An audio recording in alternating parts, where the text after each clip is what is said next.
I'm hot. Okay, this is eyewitness video is under house arrest in St. Paul is the subject line. This is Eileen Clancy, one of the founders of Eyewitness Video, a New York City-based video collective in St. Paul to document the policing of the protests at the Republican National Convention. The house where Eyewitness Video is staying in St. Paul has been surrounded by police. We have locked all the doors. We have been told that if we leave, we will be detained. One of our people who was caught outside is being detained in handcuffs in front of the house. The police say that they are waiting to get a search warrant. More than a dozen police are wielding firearms, including one St. Paul officer with a long gun, which someone told me is an M16. My name is Sarah Coffey. I'm with the National Lawyers Guild. I was here in the capacity of a legal observer. This house is where a group of journalists are staying. What's going on right now is that people are inside. The house is surrounded by St. Paul police, and we're waiting for a warrant. We've been here approximately 40 minutes waiting for a warrant. Things seem to be relatively calm. People inside are having a meeting to decide what they want to do. I'm going to be liaisoning between the police and the people inside. So that's just a brief update on what's going on right now. Why are you in handcuffs? I was inside the house. I came outside to liaison with the police, and they said anybody who came outside would be detained. So that's why I'm in handcuffs right now. There's a raid going on. We've been surrounded by St. Paul police, and they say they're waiting for a search warrant. It's mostly just a few of us eyewitness people and a stray person a couple of people that were caught up. We had colleagues in Minneapolis had all their video equipment and computers taken about a week ago, or less than a week ago, and I've been calling it preemptive video arrest. So I guess that's what's happening today also. It's another attempted preemptive video arrest. What's inside the house that the police would be interested in? The police have been preemptively raiding houses that I think that they suspect are associated with protest for the Republican National Convention. And Eyewitness is a group that you can check out online that was very involved in the RNC 2004 in New York. They videotaped police who gave false written affidavits about why they arrested people, and were able to get 400 people off of those charges. For those that don't know, Eyewitness Video was remarkably successful in exposing police misconduct and outright perjury by police during the 2004 RNC. Out of 1,800 arrests, at least 400 were overturned based solely on video evidence which contradicted sworn statements which were fabricated by police officers. It seems that the house arrest we are now under and the possible threat of the seizure of our computers and video cameras is a result of the 2004 success. My name is Dennis Moynihan. I'm the Chief Executive Officer of Free Speech TV. We're a nationally distributed full-time television channel covering the conventions. Elizabeth Press is a journalist, an acclaimed nationally recognized photojournalist, videographer working with Democracy Now! Democracy Now! Is well known in the Twin Cities, and I'm here to pick up Elizabeth Press to take her to work. And as I was driving up here about 45 minutes ago, I saw about 12 St. Paul police running up to the house, and they quickly surrounded the house. Cross the street. Keep going. That's fine. You can. You're going to be on YouTube tonight. Guys, there's a specific provision whereby they can, there's a federal statute that they cannot seize basically stuff of news gathering operations. They can't do it. They have to have a subpoena, not a warrant. A warrant is not good enough. They do show up with a search warrant. Hopefully they won't get one, but I think we ought to be finding out or meddling in their attempts to get a search warrant, because clearly they don't have one. But something's going on. So they're looking out there. Where's the other? Oh. Hold on, don't speak, people. Simon, Judge, that's Judge Joanna Smith. Judge Joanne Smith. Joanne Smith. Okay, and this is the house. What's the address? What's the address? What's the address? That's not our address. 951 Eaglehart. 4949. That's not this address. 4949. It's not this house. No. This is a different house. No. That's Chris. You said that they can't do that. It doesn't cover both. No. It says Call the judge and it verify. It says cell phones. That's Officer S. Fraser. Actually has. He's in charge. He's in charge. It says commander. Who's I in mean, charge? I don't know Minnesota law. I but, step back. Is this why? Who's this guy? They're saying he's the guy that knows the house. Is he the guy who's been watching the house? I don't know.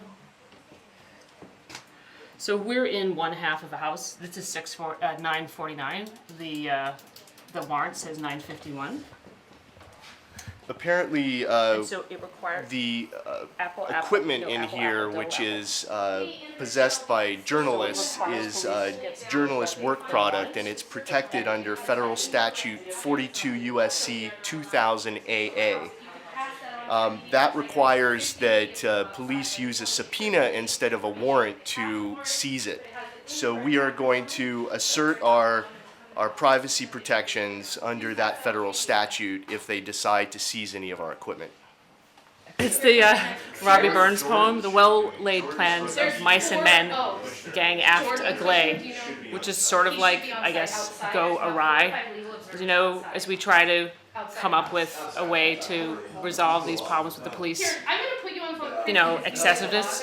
Here we are right in the middle of it. Like, we couldn't avoid stepping on the line, you know, I mean, they're coming for us. You know, we've challenged them, we've been really successful, and now they're coming for us. I mean, if they're just going to use brute force, and not the law, there's not much we can do. You know, I mean, we're not going to arm wrestle them or anything. I mean, what can we possibly do? We can just sit here and take our medicine. You know, in effect, you know, we're detained in this house. We can't work. We can't go out to buy food. We can't have a smoke. Too much? Well, I guess we could smoke in the house. Like, maybe the rules are off. Okay, I'm not but, sure we have you know, Jordan Kushner's here we are. phone.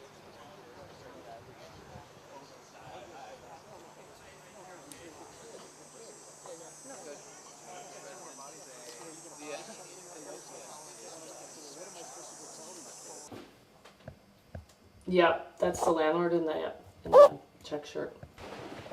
Sorry.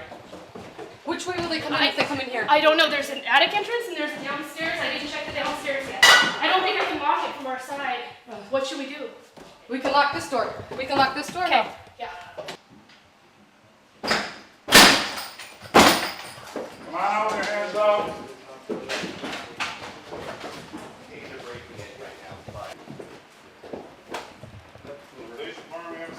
Please, you have me see your hands. Put them on top of your head, please. On top of your head, please. On top of your head, please. You know what, police, ma'am, we're just clear, are you gonna We need a listen? subpoena around the warrant. You need a So subpoena. we're just notifying you about that, that we need a subpoena around the warrant to Alright. obtain newsgathering materials. Officer Vice. Can I please hold on? No, you can't, hold on to it. You're being detained right now. Police are inside right now. It seems like, you know, like nobody has said that they wouldn't cooperate, you know, and so the police, the door was open at 951 Eigelhart. The police entered. They did not have to break down the door. You know, Was there a warrant offered? yes, Did you get a look at it? briefly. They didn't really let us read it. There was a judge's signature, and it was for. But see, they were trying to go into this house right here, which is 949 Eigelhart. The warrant they had was for 951 Eigelhart. So these people refused. They did not consent to a search. So the police went into the open door of 951 Eigelhart. But now they are in. Currently, they are in 949 Eigelhart. You guys can go in my backyard. They're handcuffed back here if you want.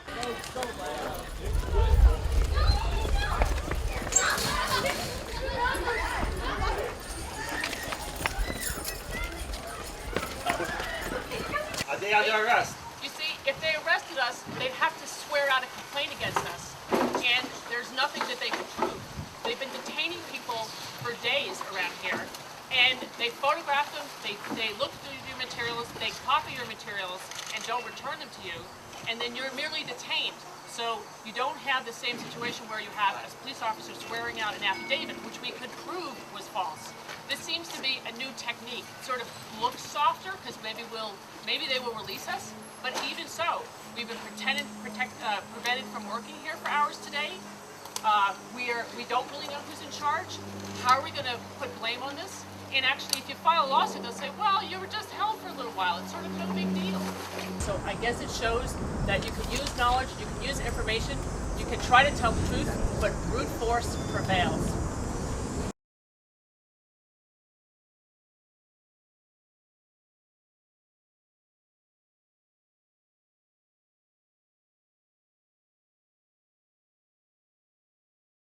So they broke in from 9:51 to 49 from the attic, yeah.